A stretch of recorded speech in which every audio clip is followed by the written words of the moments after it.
Thank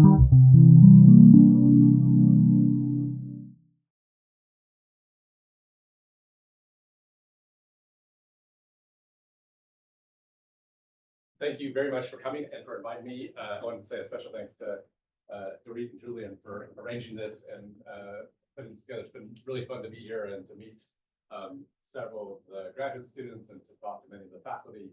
I was at a music concert in Glasgow with my wife about a month ago, and the person who the concert was by had been a teacher in schools until a year before his sort of garage band music got taken up, and then he was out on world tour. He was just so really happy to be doing music with people, and at some point he even came into the crowd and said, "Let's start a little mosh pit," and he had a little mosh pit amongst the people. And so I sort of feel this way about what we're doing today. I'm very happy to be here, and maybe we can do a little bit of moshing at some point.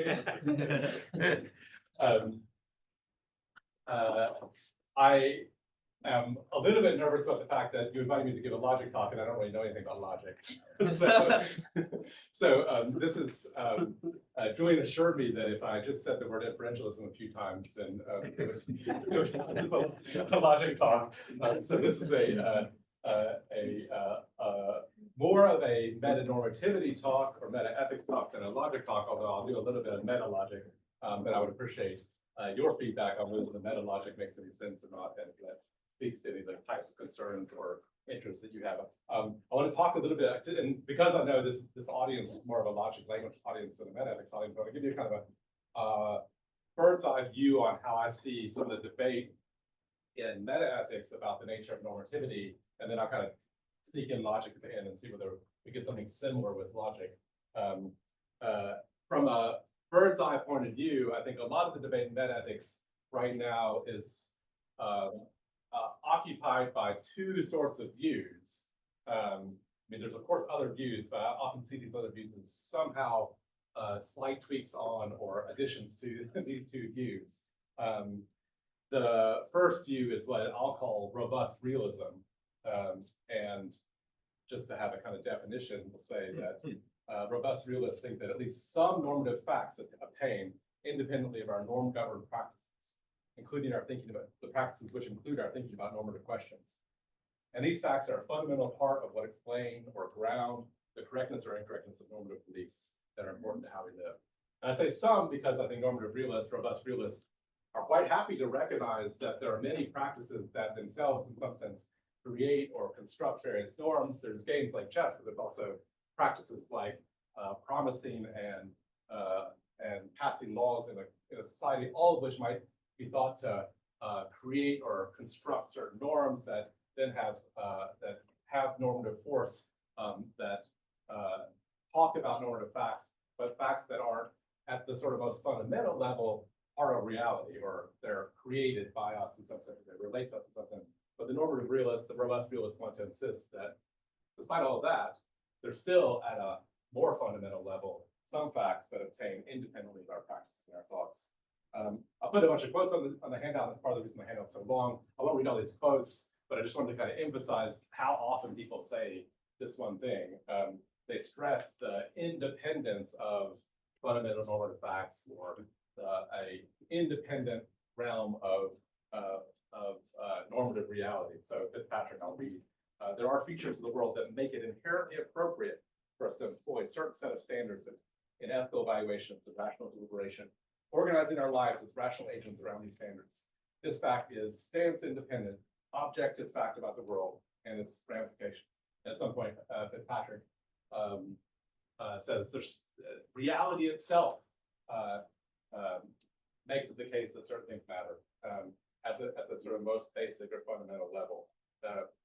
That's to say that there is some kind of thoughts or reasons or values that exist independently of our thinking about or practices surrounding those ought reasons, values. Those facts are, to use a kind of metaphor, out there in reality, as real as rocks, electrons, or entropy.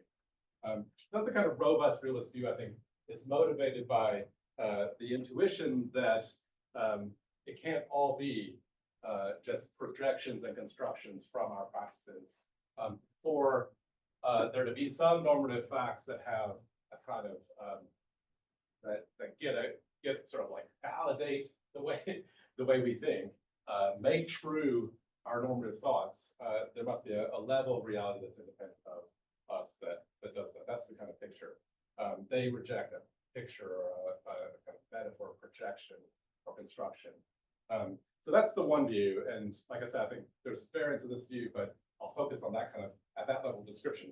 The other view that I think dominates a lot of this discussion is quasi-realist expressivism. This is expressivism 2.0 for those who learned about early A.J. Ayer, Charles Stevenson's style of motivism. That's not this view. They're not saying that ethical claims just express our non-cognitive attitudes, just express our emotions, something like that. Quasi-realist expressivists will say that our normative claims express beliefs in a sense, but they think there's a special story you need to tell about the nature of those beliefs, a story that contrasts with the real story. So they'll say things, well, here's a kind of my gloss on the view. Quasi-realist expressivists think that the only naturalistically defensible and psychologically plausible way to validate the commonsensical commitment to there being correct answers to normative questions, answers which I think they would admit or insist transcend any particular point of view.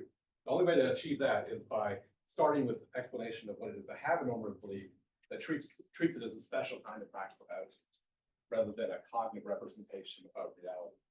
We can then recover our commitment to the reality of normative facts by appealing to the particularities of the psychofunctional or conceptual role of these beliefs. They're not just like group desires or preferences. They're something much more robust. They have a kind of a logic. They fit within a space of reasons, but and once we can tease all that out, the quasi-realist expressivists think we will recover, be able to explain what we are committed to when we're committed to the reality of those facts. Again, I have a bunch of quotes just so you can see that a lot of people say this thing that I'm going to now quote Ridge saying. So Ridge, my colleague Michael Ridge, writes, the expressivist gambit is to reject the cognitivist representationalist order of explanation. On the expressivist approach, we do not start with normative states of the world and explain normative judgments as cognizing them. Rather, we start with normative judgments and its distinctly practical functional role. And he doesn't go on here to say, but part of the quasi-realist project is to go on to then earn the right to talk about objective normative facts. He has a story, they all have a story about why it's perfectly legitimate for somebody who starts with the normative attitudes conceived of as practical stances to talk about objective normative facts. The basic picture here, and this comes out a little bit more in the Lemon quote, which is too long to read. The basic picture here is to accept that there's a kind of very cogent realist order of explanation for our talk of things like rocks, electrons, and entropy, and then to contrast that with the order of explanation that they want to give for our talk and thought about thoughts, reasons, and values. They reject the picture of discovery that they think is inherent to realism and have instead a picture of something like a projection from or a refinement and unification of our practices surrounding reasoning about what to do. There's different ways we could say that, but that's the metaphor.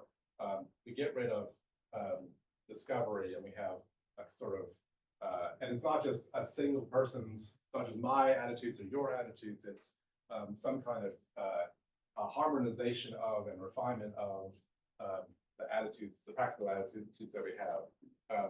This is contrary to the realist order of explanation, which they agree is right for things like rocks, electrons, and entropy, but disagree about normativity. They think something different is right about normativity. Okay, so sorry if that's really familiar to some of you, but I just wanted to kind of get those two big picture influences in metaethical debate on the table. I think a lot of the debate, I wrote a book called, what is this thing called metaethics, and a lot of the debate that I review and teach in that book has the character of what I don't say this in the book, because the students wouldn't appreciate this, but I now think of it as competitive bumping the rug pushing. So the realist raises some objection for the expressivist view, and the expressivist pushes down on that bump, and then it like shifts over to the realist side, and the realist pushes on the bump, and it shifts back to the expressivist side. And it's a kind of whack-a-mole game of pushing bumps in the rug back and forth. We, as sometimes people say, weigh the theoretical cost and benefits of any particular move in this game, and then it becomes very difficult to even say what is the measure by which we're weighing these things. And it can sort of feel like there's never going to be a way past it. Maybe I'm not going to offer you a way past today. But one thing I do want to focus on is the from the title of the talk, alienation. I think there's a kind of worry that actually besets both views if we think about them, and that's a worry about alienation. Let me try to flesh that out. My thought is that when we kind of think hard about what the realist is saying or what the expressivist is saying, normative facts are like, we will become they will become disenchanted for it. It will become unclear to us. It's easy for it to become unclear to us why they really matter. That is, if fully accepted, one of these views, or both of these views, might make us feel like fundamental values or reasons or oughts are somehow remote, incomprehensible, inviting apathy, boredom, or even hostility. That's a definition of alienation that I got, not in this context, but the sort of fully appreciated view on either side risk inviting this kind of alienation worry. So I want to talk about the alienation worry in more detail and see if we can make any progress in responding to it. Progress, which I think of as kind of transcending that debate that I set up. So against the realist, I think the way this is expressed is that we think, look, if values and reasons are categorical oughts or have a reality that's on a par or comparable with things like rocks, atoms, or entropy, then it's not clear how they have any practical authority or kind of engage our will. So you might hear someone, an expressivist, say, surely facts about things with a reality comparable to rocks, atoms, and entropy cannot by themselves be one's authoritative reasons to do something. There needs to be some way in which these supposedly independent facts get taken up into our practical deliberations. And by positing this independent realm of reality, the realists risk separating us, alienating us from the role of those facts, or the role of those values and reasons in our everyday normative thought. So that's the kind of the way the alienation worry comes up for the realist. But on the other side, I think it also comes up for the expressivist. So there, we think, look, at the end of the day, normative facts are ultimately some kind of construction out of a harmonization of our various things we care about or are concerned about, maybe relative to our human needs or something like that. But if that's all it is for something to be a authoritative reason or to be something that we categorically ought to do, you might worry that we care about it, I care about it, but should we? What makes it the case that we should care about that? And what if we sort of find some other community that cares about different things, or even cares about the same things as us, but that they're organized in a different way? With what right would we tell them that we think we're right and they're wrong? What would settle the dispute between them and us? Or imagine ourselves in another possible world where we care about different things. Would that mean that different things matter? Different things are fundamentally what we ought to do, or what we have reason to do. Again, this looks like if you accept the view in its full force, you might become alienated from the conception of normative facts as the expressivist is offering this conception. Again, here's a kind of something a realist might say to an expressivist: surely, even if we or even everyone hadn't abhorred kicking dogs for fun, it'd still be wrong. So the expressivist has difficulty. They can say that it's an objective fact that kicking dogs for fun is wrong, but they have a difficulty convincing us of the non-contingency or wide interpersonal bindingness of normativity. And once we recognize that, once we appreciate that, it can make us feel alienated from the facts that we're supposedly treat as fundamental normative facts. Of course, there are responses from both sides, and I'm not here to kind of adjudicate these responses, but I'll say that realists, I mean, all the responses, not all the responses, the main response, I think, from both sides is, again, a bit of like trying to shift the burden of proof to the other side. So someone like Enoch says, look, the default view should be that our normative language of thought is representational. And so unless you can give me a view that's better, that doesn't have as many problems as my robust realism has, that should still be our default view. Roughly, he's saying, show me a view capable of knocking me off the pedestal, off the top of the mountain. every view has problems. I plan to stand here without having fewer problems than every other view. That's the kind of realist shift the burden onto the expressivist to show. I think expressivist does something similar. So expressivists typically say, wait. So you think I'm committed to kind of contingency in our normative thinking? Tell me which claim specifically I'm committed to. Give me a counterfactual claim that I'm committed to, so that if we had a board kicking dogs in fun, then it wouldn't really be wrong. That was one of them. The expressor says, no, I think that's right. Because that's just the expression of a normative attitude. That's just the expression of my practical stance. So roughly they're saying something like, well, here, let me get the quote from Sinclair. So Sinclair says, expressivism can accommodate the claims of mind independence embedded in ordinary moral thought by understanding such claims as substantive moral claims that nice people endorse. So roughly they're saying, let me be explicit about all these supposedly contingent claims that I have to embrace, or the independence claims I have to reject. Let me be explicit. Yay for mind independence, boo for contingency.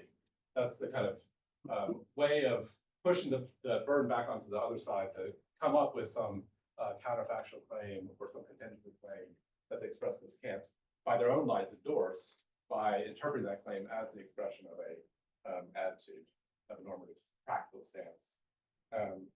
So my feeling about that is those kind of responses they kind of make each side feel okay about their side, but they don't really convince us neutral third party, and they definitely won't move the other side. So in the rest of the talk, what I want to do is just explore some inferentialist ideas and see whether they help come up with anything that's more constructive in this debate. So let me say a little bit, now I'm earning my dinner as a logic speaker, so let me tell you a little bit about inferentialism, or how I'm understanding inferentialism. So you might think of inferentialism as a kind of bolt-on to either realist or expressivist view. So I think you could be, so someone like Ray Wedgwood thinks that our more normative claims describe or represent reality, and some of them represent a fundamental bit of reality that grounds the truth of our normative thoughts. But there's something about the conceptual role of the concepts involved in thinking those thoughts that he can describe as inferential, and so we can incorporate some inferential ideas into a realist view.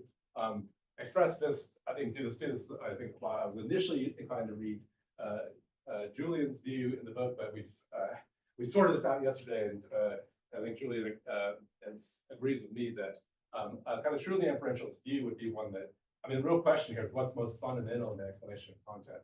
Is it representation of some bit of independent reality? Is it expression of some practical attitude? Or is it something about inferences, something about the way the relevant terms or concepts govern or mediate the inferences we make with other terms and concepts? And so I see the question that inferentialism, expressivism, and realism answer differently is, what is the most fundamental explanation or ground of the content of certain words or concepts? Now, there's a kind of broad sort of inferentialism where we say, look, every sentence should be explained somehow in terms of its inferential role. And I'm inclined to think that's right, but I think to really engage with this issue that the expressivists and the realists are debating, we need to also talk about more specific terms. So if they're talking about normative terms like ought, reason, or value, we could also talk about logical terms like if, and, or not. And so I think we need a more specific, within an inferentialist context, we need a more specific explanation of what these logical terms are doing or these normative terms are doing that depicts their role in governing inferences and shows it to be something different than referring to something in independent reality or expressing some practical attitude. So that's how I think about inferentialism. We can make it more precise, as you probably know better than me, or at least some of you know better than me, in the case of logic, by articulating rules that purport to govern the introduction and elimination rules of the relevant terms in their terms of proofs. So we can give an introduction and elimination rule for and, or if, or, and that is supposed to articulate the meaning of those terms I think, yeah, I think I've already said this, but philosophers tend to find this most plausible when it comes to these logical words that are sort of really function in true functional context and not if. But I guess my feeling about this is if we're trying to capture the meaning of those words, or even the meaning of the concepts expressed by those words, we should recognize that those words aren't only used in true functional context. So we should probably expand our conception of rules of inference beyond logical proofs to even make sense of those mostly narrowly logical words. But furthermore, many of the semantic and metasemantic reasons for treating terms as inference mediating or inference governing operators extend, I think, quite easily to terms expressing modality, probability, and normativity. Sorry, normality. Modality, probability, and normality. So words like necessary, likely, usually. So in these cases as well. So with the case of and or, it's much more strict. We can assign it a denotation in our compositional semantics, but it's much more strange to think of those words as picking out something in reality outside of us. And I think that's what motivates people to move towards an inferentialist conception of the meaning of those terms. But similarly with necessary or likely or usually, it's, I mean, we can be realist about these words, but I think it's strange to think that the word necessary picks out something, some property of thing, or the word likely picks out something. The suggestion is that these words get their meaning in the context of a certain kind of reasoning. So necessary gets its meaning in the context of modal reasoning, likely gets its meaning in the context of a kind of probabilistic reasoning, usually gets its meaning in the context of a kind of normality reasoning. And so if we can tease out the meaning, the rules of that kind of reasoning that are associated with these words, we'll have a different kind of explanation of the meaning of those words than either the realists or the expressivists would give of these. So this is just to kind of advertise. That was really my central motivation in my first book, The Meaning of Ought, for suggesting that ought should also be treated as a word in this broad family of logical operators. So I thought there's really good semantic and metasemantic reasons for thinking of ought as a type of modal operator rather than as a referring term or as a predicate. That is to say, its meaning should be explained most fundamentally by characterizing the rules of inference governing its use. Now, it turns out, if you want to see what I have to say about this, and there's been further debate, but it turns out to be kind of difficult to specify those, tricky to specify those in a fully explicit way. But whatever they are, my thought was that we can say that this word gets its meaning not from what it refers to or how it describes things, not from what attitude it expresses, or even from how it alters the tone or force of our sentences, but rather from its role in making explicit the rules, mediating and governing various kinds of inferences. So that was the inferentialist view of ought that I defend in that book.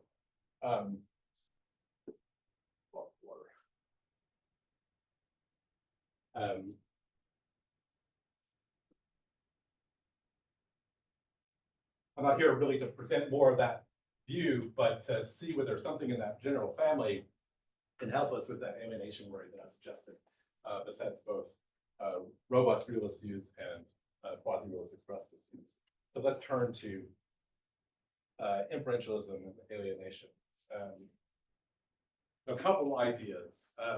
The first one's quite vague and open-ended, but I think it's part of my trying to make it logical.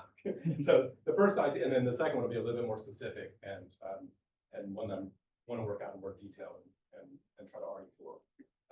The first idea I want to explore is that our understanding of and commitment to the reality of facts about what we ought to do, think, and feel is like our understanding of and commitment to the reality of broadly logical facts.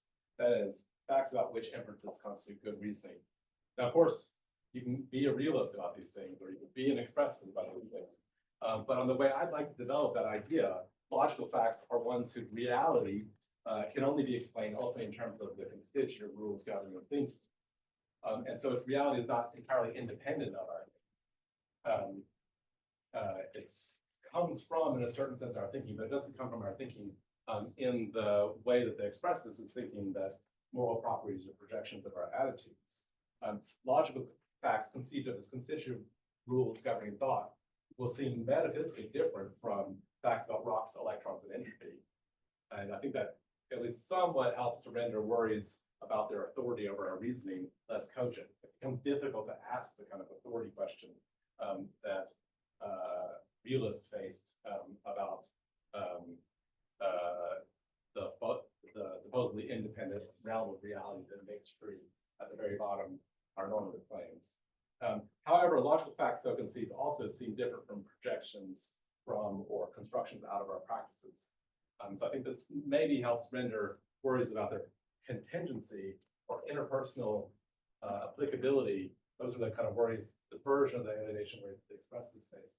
I think that less pressing this kind of view. So we don't think, I don't know, it's like, I know there's several music fans in the room, so I was thinking about kind of musicality examples. So I think expressivists find themselves in a position where they construe normative judgments, like they might construe judgments about musicality. You might think, well, there's some fact about what's musical or not musical, but that fact ultimately still is derived from the particular ways that we sense sound and hear sound. And we could easily have different sensibilities. We can imagine a different community that has a different tonal system. And so it's hard to see why the normative facts would apply across that divide. Like it's hard to see why claims about musicality would apply across that divide. But I think you don't get that same worry with logic, or logical facts are your model. You don't get that same worry. Now, I'm guessing there'll be like a logical pluralist here will press me back and say, yes, you do. So that's the space, like how much logical pluralism can we accept, and is logic less contention than facts about something like musicality or facts about reasons or values, let's say expressivists construes them. Okay, so that's kind of my first vague thought. And this is in keeping with the kind of program in my first book of treating the relevant terms as a type of logical term broadly construed. If you can call modal operators logical terms, then I think ought should be called a logical term. It's a modal operator. And then we develop a inferentialist explanation of the meaning of the relevant terms. One that is neither robustly realist nor quasi-realist. Now, I think there's a kind of residual worry that's natural to have about constitutive style accounts like the one I just gestured at. Maybe the inescapability of our commitment to fundamental normative and logical reality is enough to assuage alienation worries like the ones that I think express both realists and expressivists. But you might still worry that we haven't really respected the intuition that the authority of normative and logical facts over our actions and thought presupposes that its existence in nature doesn't depend on us. Now, like we can't escape it on the constitutive view, but it still, in some sense, depends on us. Something we make it up. Like I think it's natural for at least people of more realist persuasion to think that the expressivists the same, but it still depends on our thinking in some sense. So what I want to do with the rest of the talk really is try to engage with that residual worry, which maybe is a way of being alienated still from normativity or logic. And I'll do that by reference to a distinction that Brandon makes in his theory of trust, and his sort of exegetical and dialectical context is way more complicated than anything I could ever engage with. It has to do with interpreting Kant and Hegel, and I'll mention a little bit of that, but that doesn't really matter. The main thing is the distinction, and actually once we get our head around the distinction, it's fairly intuitive. So he distinguishes between reference dependence and sense dependence. So reference dependence is when, so X is reference dependent on Y, when there cannot be X's without there also being Y's.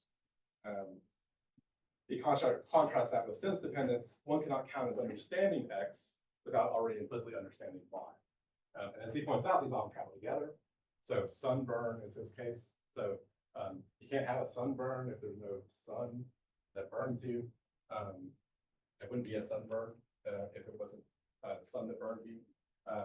But also, you don't really understand what a sunburn is unless you also understand what sun is, what sun means, what burn means. So sunburns are both reference dependent and sense dependent on sun and burn. But there are also cases where these pull apart. So you get cases where you have reference dependence without sense dependence, and cases where you have sense dependence without reference dependence. I'm not completely positive all the examples, but here's an example that helped me understand reference dependence without sense dependence. So maybe rain can't be rain without there being H2O, but of course you can understand the term rain, concept rain, without understanding the term or concept H2O. If you don't like that example, try to think of another example that matches that pattern. The thought is that something's sort of in reality dependent in its existence, dependent, but in our thinking about it, independent. On the other side, and this is Brandon's example, it's natural to think that you don't really understand what it is for something to be beautiful without also at least implicitly understanding what it is to take pleasure in experiencing something. Something about the concept of beauty that goes along with the concept of taking pleasure in experiencing something. But it's a very, I mean, we could debate about this, but it's a very natural thought that there are beautiful things, even when nobody's experiencing them. And well before there were people to experience things, there were beautiful sunsets or beautiful vistas. And so it looks like it's at least a kind of a possible view in the space about aesthetic facts that there are facts about things being beautiful that are not, that don't depend on there being people to experience them or someone to take pleasure in experience them. So the concepts might be related, but the facts aren't dependent. That's sense dependence without reference dependence. So like I said, I'm not completely positive about the examples, but we can think about some other examples with that structure.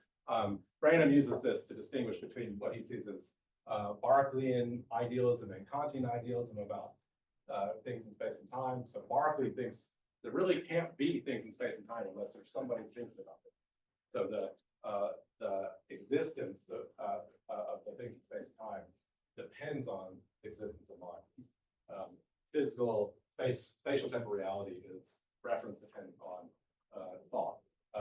But Kant doesn't think that. Kant thinks instead, according to Brandon, that we don't really understand what it is for something to be in space and time, to be a spatially temporally located object, without already implicitly understanding what it is to experience things in the ways that we experience things in space and time. Have spatial temporal apperception, the technical terms. So, like I said, I don't really want to get into Kant interpretation or Berkeley interpretation, but maybe that helps see how this distinction could be useful for making sense of some different views. I think we can use this idea to distinguish between two ways in which the nature of normativity, and then I'll kind of suggest for you guys to tell me if you think it's right or wrong, also logic, how those things could be argued to be dependent on our ways of thinking.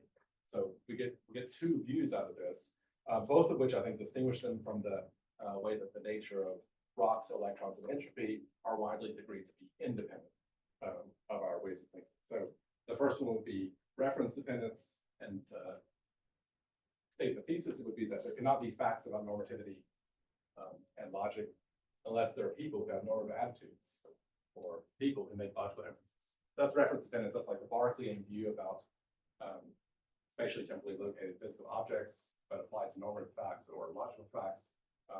There wouldn't be normative facts or logical facts unless there were people with normative attitudes or people with people making logical inferences. But we could also get a separate sense dependence view, sense dependence without reference dependence. That would be one that said something like, one cannot count as understanding normative concepts such as law of reason and value, or logical concepts such as entailment, consistency, and consequence. Don't count as understanding those concepts without already implicitly understanding the meaning of normative attitudes or the meaning of inference. So the concepts go together, even the things in reality don't go together. That would be sense dependence without reference dependence. So I think there's a possible view here which centers the distinction and focuses on sense dependence rather than reference dependence. And I kind of think part of the reason we have these contingency worries about views like expressivism is that we assume that the expressivists is, in the end of the day, committed to thinking, look, really, nothing would really be good, or there wouldn't really be any reasons unless there were people thinking about what's good for those reasons. That's the Berkeleyan version of dependent. But I think we can have a Kantian version of dependence where we say, no, we just don't really understand what it is for something to be a normative fact without understanding what it is to have normative attitudes. So the concept normative fact or the concept ought, reason, value are sense dependent on the concept normative thinking. And we did the same thing in the case of logic. You might think the concept of negative fact or conditional fact or modal fact is dependent on the concept of a certain kind of reasoning, a certain kind of inference. That's not to say that there don't exist logical facts or normative facts when there are no people, but it's to say that we don't understand those facts independently of the concepts of the type of reasoning.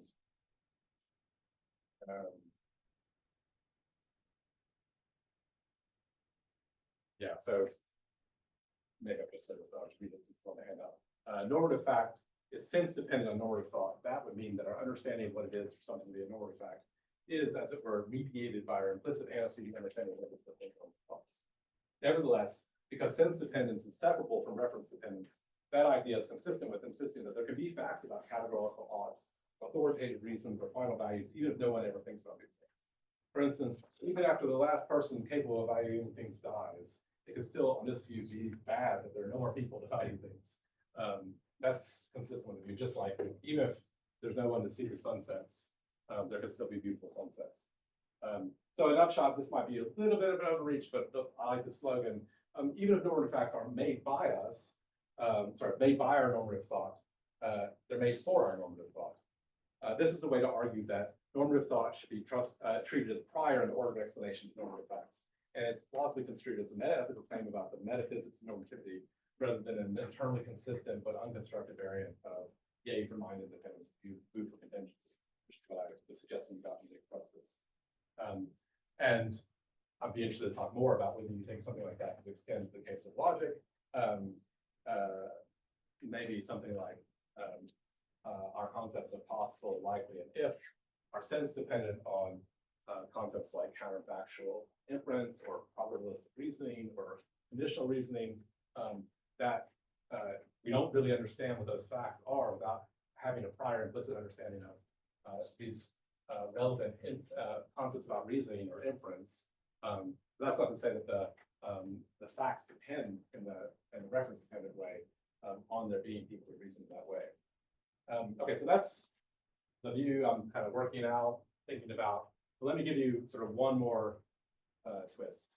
So you might think, well, if Matthew's model is the way beauty is, the concept of beauty is sense dependent on the concepts of experiencing something, then I'm only going to get as much reality to these facts as we get to aesthetic facts or facts about beauty. That said, I think there can be facts about beauty even if there's no one there to experience them. The distinction between reference dependence and sense dependence allows that, but you might still think there's a way in which you could describe my view as still animating the thought that beauty is in the eye of the beholder. We only understand beauty by thinking about the way beauty is beheld. And isn't that still too contingent or too perspectival for what we want out of normativity and logic? And I think some people think, no, this isn't order. Like, if we're really clear about it, if we understand the difference between reference dependence and sense dependence, then it's fine at the end of the day if our normative and logical facts are in some sense perspectival, like maybe the beauty facts are perspectival. But I worry that this leaves too much room for no fault disagreement about what we categorically ought to do, or what there's authoritative reason to do, what's finally valuable. So I still have this kind of niggling alienation worry, even from my own view.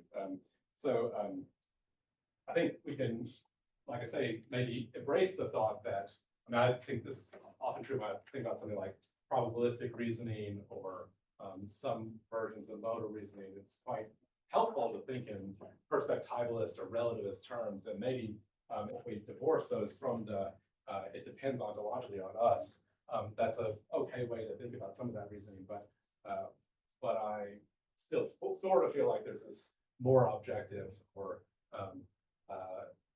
something else well, the possibility of being alienated from that in a way that I won't work. So here's the kind of final turn of the crank. And I'm going to just apply a thought from Brandon again. So in addition to the difference between reference dependence and sense dependence, Brandon suggests that sense dependence can be either unilateral or reciprocal. So the case we already gave, beauty, is a case of unilateral sense. Beauty, unilateral sense dependence. So you don't need the concept of beauty to understand the concept of experiencing something or taking pleasure in experiencing something. The claim is that the concept of beauty depends on the concept, understanding the concept of taking pleasure in experiencing something. But there might be cases where this kind of goes both directions. And it's difficult to give uncontroversial examples. Brandon doesn't give any uncontroversial examples. But let me just give you a few examples how I think about it, and you can tell me if those examples are persuasive, or if you can think of other ones. So you might think teaching and learning are like this. So you don't really understand what it is to teach without understanding what it is for somebody to learn something, but also you don't really understand what it is to learn something without understanding what it is to teach something. But of course, there could be teachers with no learners.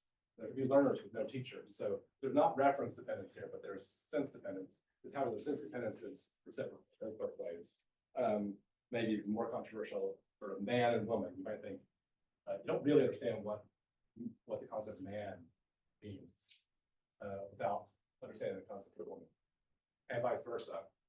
But we could imagine, all the men just get zapped off the earth, and so we have a case where there are women but no men. So it's not reference dependence, but sense dependence, how it goes both ways.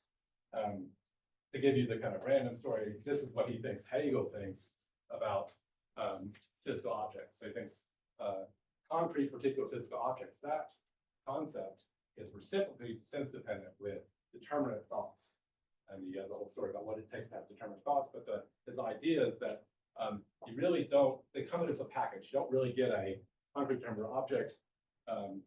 You'll get the concept of concrete determinate object without already having the concept of determinate thought, and vice versa. Or another example he gives is law of nature and nomological inference. So he thinks we don't really understand the concept of the law of nature without understanding the concept of a nomological inference, but also vice versa. We don't understand what a nomological inference is without understanding the concept of law of nature. There can be laws of nature even if nobody's inferring anything. So he's not committed to that would be the Berkeleian bad view, idealism view.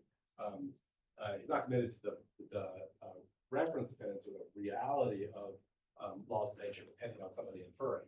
But he thinks that the concept law of nature is sense dependent on the concept of a nomological inference and vice versa. So you get this kind of reciprocal sense dependence in certain cases. I think an analogous idea, I don't know whether that helps at all make sense of Hegel, and I'm not going to do that, but I want to take it and sort of bring it down to our topic, my topic.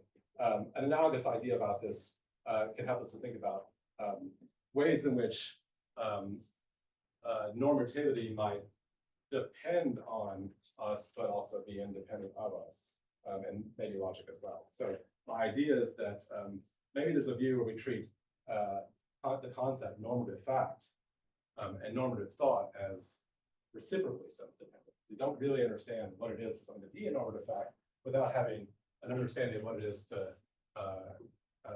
have normative thought or think normatively. But likewise, you don't really understand what it is to think normatively without thinking of without understanding that there are these facts that you are thinking about normative facts. So that would be to treat normativity and normative thought as reciprocally sense dependent. And I suspect something like that might work in logic as well.